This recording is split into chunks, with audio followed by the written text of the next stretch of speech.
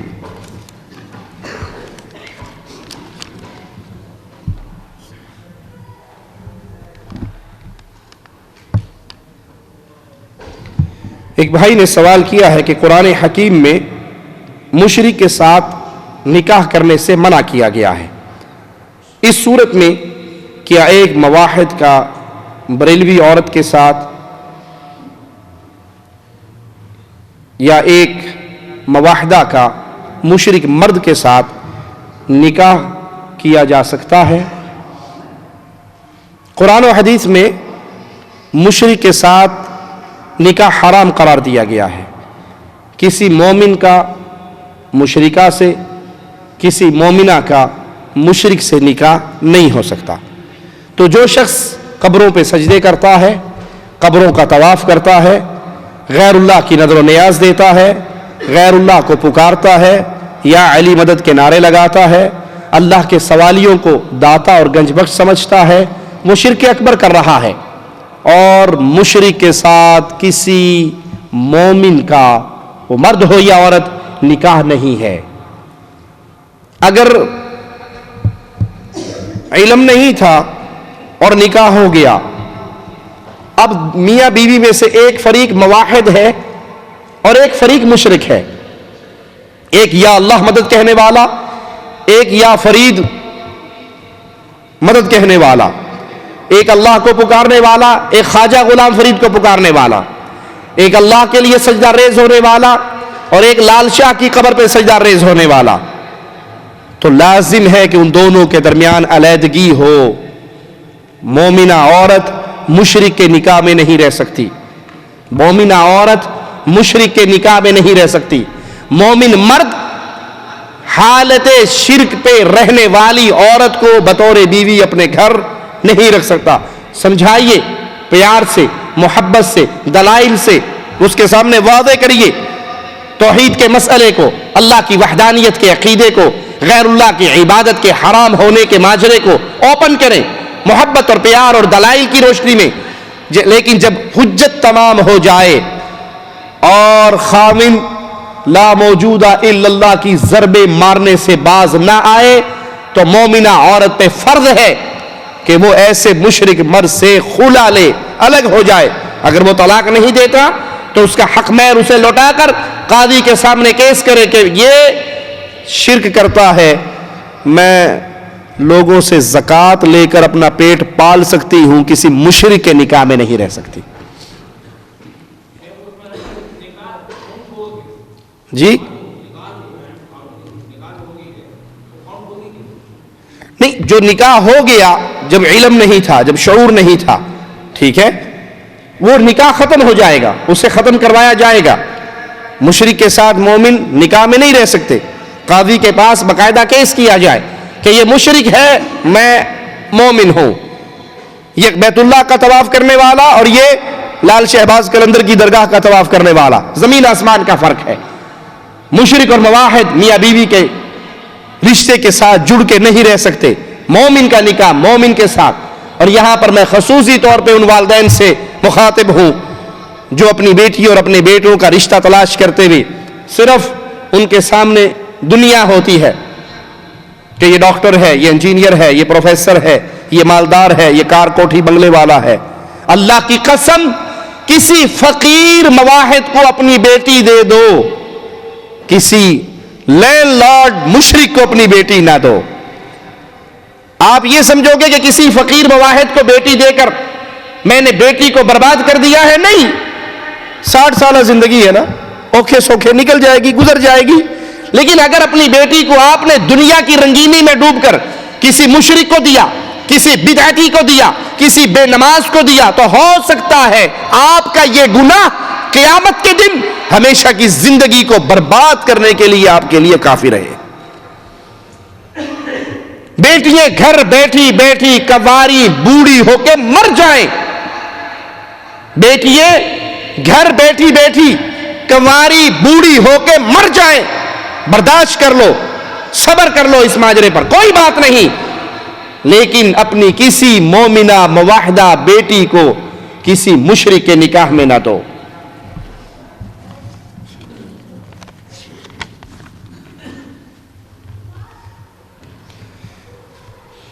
سائل کہتا ہے کہ حمل کی حالت میں ہے اور ڈراؤنے خواب آتے ہیں، خواب میں جانور دکھائی دیتے ہیں، کوئی مارنے آ رہا ہے، مہربانی کر کے کوئی دعا اگر ہے تو بتائیے. خواب میں ڈراؤنے خواب آنا، رات کو دن کو نیند کی حالت میں ڈراؤنے خواب آنا، سانپ یا بچھو یا زہریلے جانور دکھائی دینا، واللہ عالم اس سے مراد دشمن ہوتا ہے. تو آپ جس بہن کو یہ خواب آتے ہیں یا کسی مرد کو بھی اگر یہ خواب آئیں تو وہ صبح شام کے اذکار کو پہلے تو لازم پکڑے. فجر کی نماز کے بعد اذکار کرے، کسی سے کلام کیے بغیر 100 مرتبہ لا الہ الا اللہ وحدہ لا شریک لہ لہ الملک ولہ الحمد وہو علی کل شیء قدیر. نماز ختم ہو گئی، کلام نہ کریں اور 100 مرتبہ یہ تسبیح پڑھ لیں. اللہ کی رحمت سے، شیاطین سے، جنات سے، جادو سے اللہ محفوظ رکھے گا. اسی طرح آیت الکرسی پڑھیں. سوتے وقت آپ آیت الکرسی، سورۃ بقرہ کی آخری 2 آیات اس کی تلاوت کریں، سورۃ ملک کی تلاوت کریں. اپنے گھر کے اندر سے تصویریں، گانے، فلمیں، ان چیزوں کو نکال دیں، گھر کو مسلمان گھر بنائیں. پھر بھی اگر یہ نہ جائیں تو روزانہ سورۃ بقرہ کی تلاوت کریں. جس گھر میں سورۃ بقرہ پڑھی جاتی ہے شیطان وہاں پہ نہیں رہتے. ہوتا کیا ہے اکثر لوگوں کے ساتھ الا من رحم ربی کہ جب سورۃ بقرہ پڑھتے ہیں 1 دن 2 دن 3 دن 4 دن پڑھ لیا تو طبیعت فریش ہو جاتی ہے. جو ہی طبیعت فریش ہو جاتی ہے سورۃ بقرہ چھوڑ دیتے ہیں. سورۃ بقرہ چھوڑتے ہیں تو شیاطین کو دوبارہ وار کرنے کا موقع ملتا ہے. طبیعت ٹھیک ہو یا نہ ٹھیک ہو مستقل اس سورت کی تلاوت کرتے رہیں. اور مبارک ہو ان کو جو سورۃ آل عمران اور سورۃ بقرہ کو روزانہ تلاوت کرتے ہیں. قیامت کے دن یہ 2 صورتیں آئیں گی بادلوں کی شکل میں، اپنے پڑھنے والے کو اپنے سائے میں ڈھانپ لیں گی.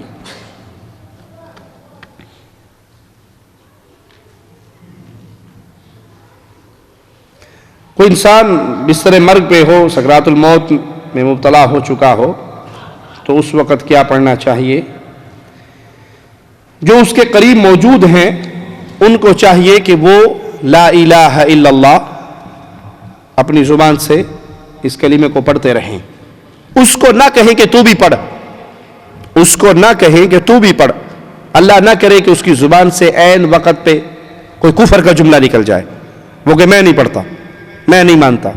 موت کی حالت میں ہے، شیطان اس پہ غلبہ کرنے کی کوشش کرتا ہے اس کی زبان سے کفر نکلوانے کے لیے.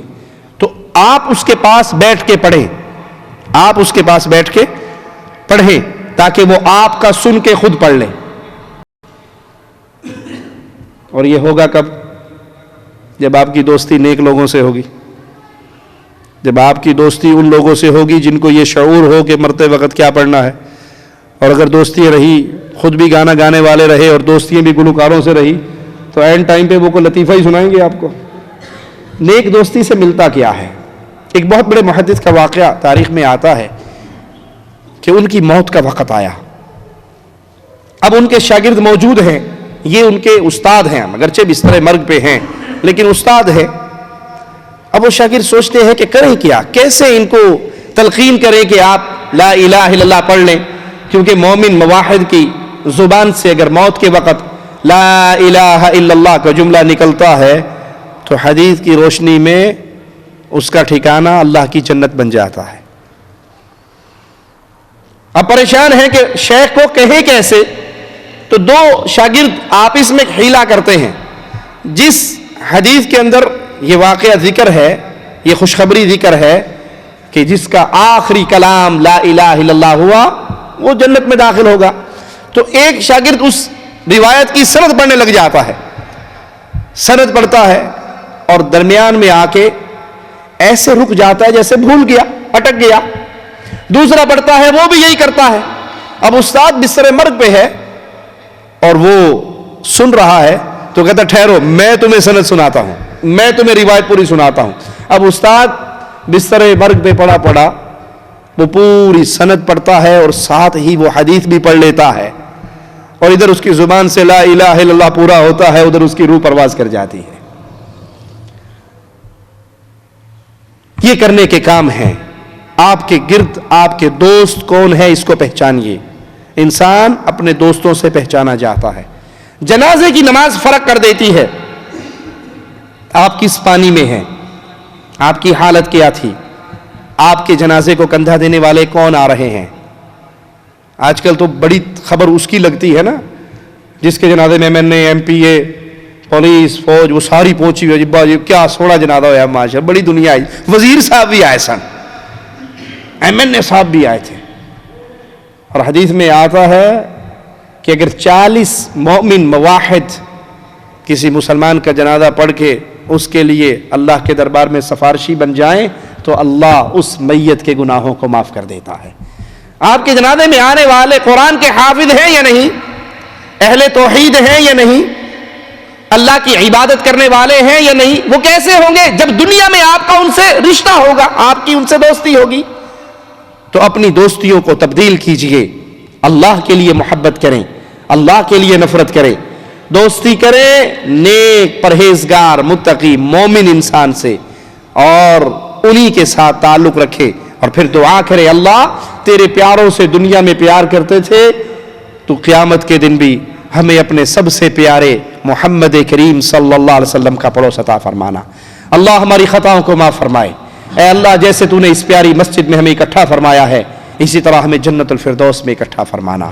اللہ اپنے گھر میں تو نے ہمیں اکٹھا فرمایا، اللہ ہمارا اکٹھا ہونا اپنی ذات کے لیے قبول فرما، اور حشر میں جب کوئی سایہ نہ ہوگا سوائے تیرے سائے کے، تو اللہ ہم جتنے بھائی یہاں بیٹھے ہیں ہم سب کو اپنے عرش کے سائے میں جگہ نصیب فرمانا۔ سبحانک اللہم و بحمدک اشہد ان لا الہ الا انت استغفرک و اتوب الیک۔